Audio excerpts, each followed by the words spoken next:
Hello to all YouTubers and welcome back to yet another video review by Newyorksteelo. And this video here is going to be the first of 3 different videos where I'm going to be reviewing 3 different LED light fixtures. This one in particular here, we're going to be covering this Marineland Reef capable LED light fixture you see here. I've had this fixture now for close to 2 months.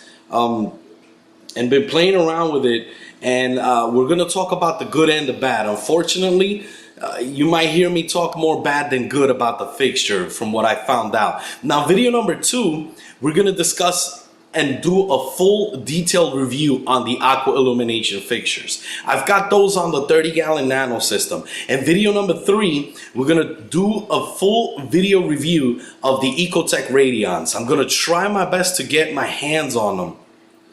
And this is going to come out of my pocket, guys. So I want you guys to know that my reviews are, they're unbiased. And I'm going to talk about both the good and the bad. Had actually quite a number of subscribers who were trying to rush me into releasing this video in particular.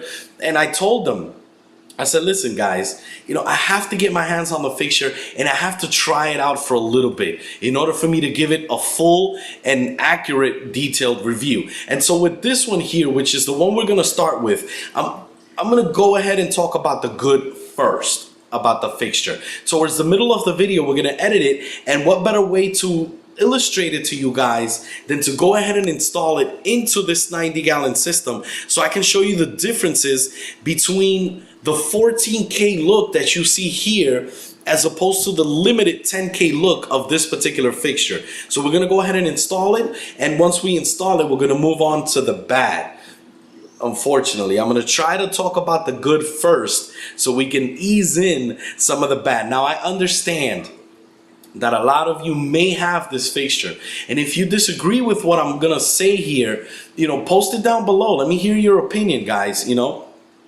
And if you agree with it, do it as well. I really want to start building these videos, considering that LED is the future of the hobby. And I mentioned this clearly, guys, on my last video on reef aquarium lighting. I made that video about 1.5 years ago, a little over a year ago, and in that video, I clearly stated LED lighting is the future of the hobby. However, there are some major concerns with the amount and length of time that the fixture can actually last. So, the manufacturer, I'm going to say, advertises that the fixture can last 50,000 hours. But in this case, with this fixture, I've discovered otherwise. I've been doing a lot of research with this fixture and even spoke to one of my subscribers, MK Wilson, and she reported to me that after a year, the light lost the intensity altogether. And I have a serious problem with that, considering the amount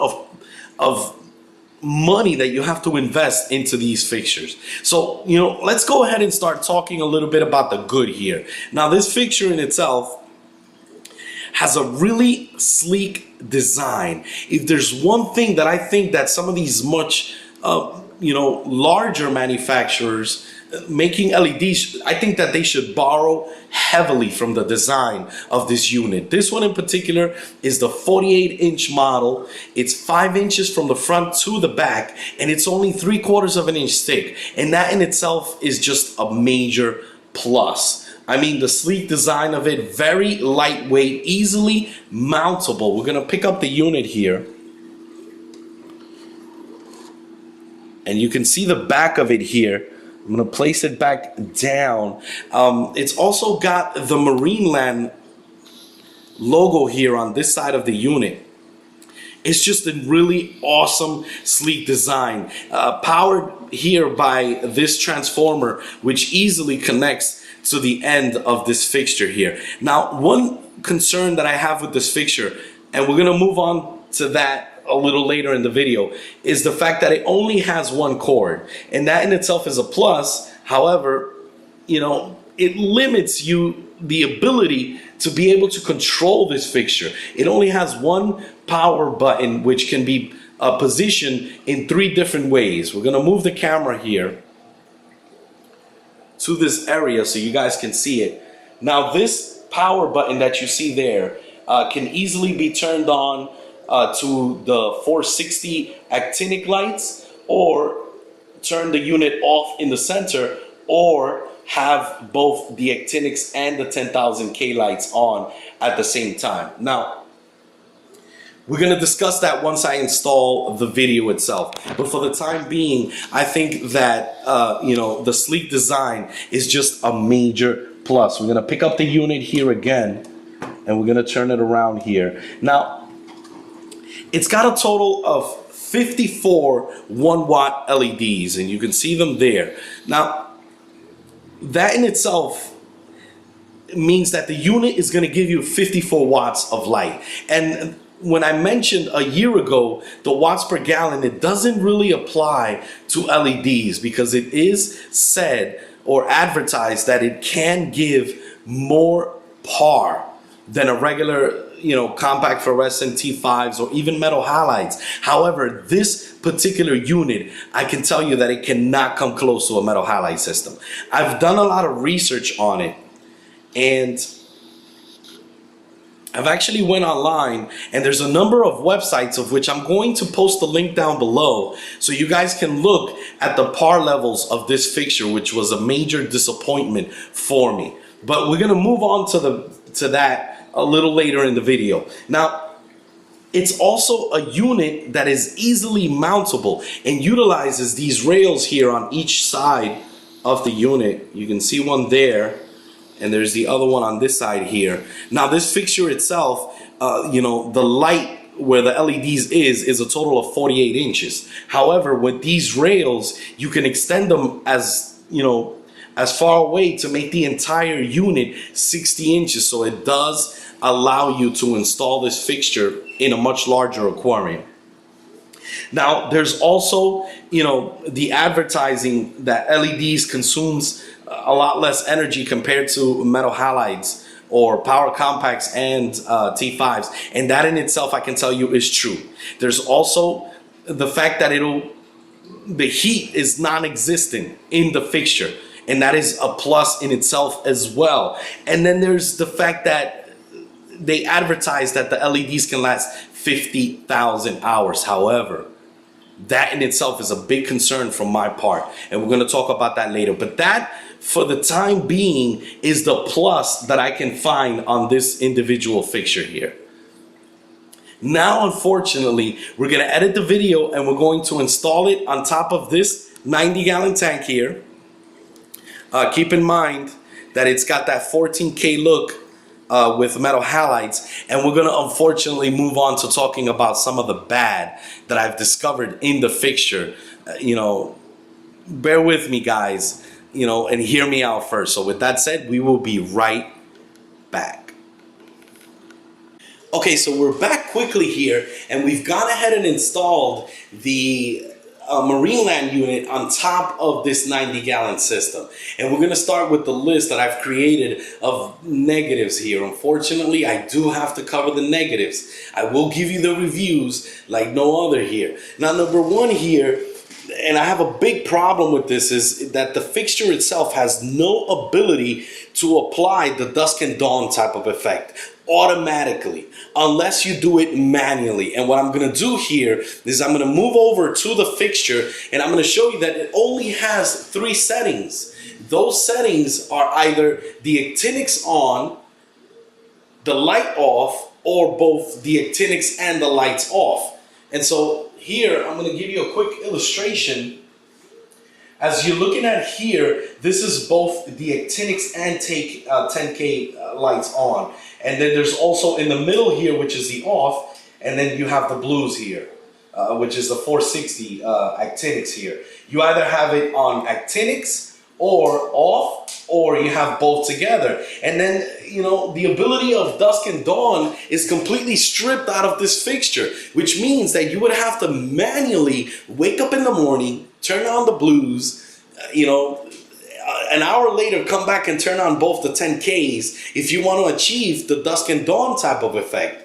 It has to be done manually. If you can also set it up with a timer to be able to turn on both the 10Ks and the actinics together and turn them off at the end of the day. It's just, considering that it's an LED system and it's supposed to be a step up from previous, bulbs and fixtures, I have a bit of a problem with the fact that I cannot do the dusk and dawn type of effect. Now also, it has no ability to control or change the Kelvin or the intensity of the fixture itself. So it doesn't come with a controller like some of the more expensive fixtures out there. And that to me is a bit concerning, considering that I tried out this fixture on some of the corals in the 30-gallon nano, and it did bleach out some of my corals in a matter of 3 weeks. And this is of concern as well. I think that if I'm going to make the jump from T5s in the 30-gallon nano to this LED system, I think that the ability to change the intensity will greatly help me control how much is actually given, how much intensity is given to the corals. And so that is another negative in itself, and I think it should have been addressed and taken into consideration. Also, the par levels are completely disappointing. And for that, I'm going to post a link down below in the description box so you guys can take a look at the par levels. It comes nowhere near a metal halide system. And you can see it here. It looks sort of darkish in the front and backs of the tank.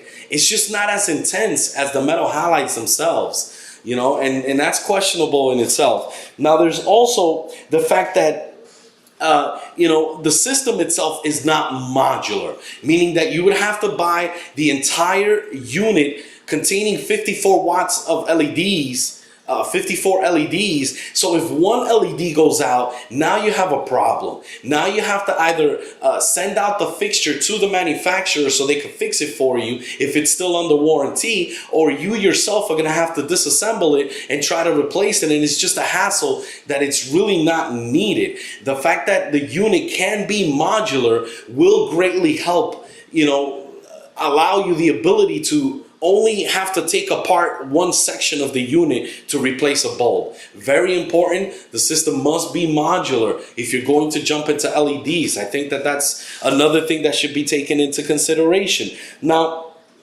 there's also the fact that I mentioned initially in the video that the fixture had a really sleek design. That in itself is a drawback as well, because for this tank, an example, which is 18 inches from front to back, I would need at least 2 to 3 different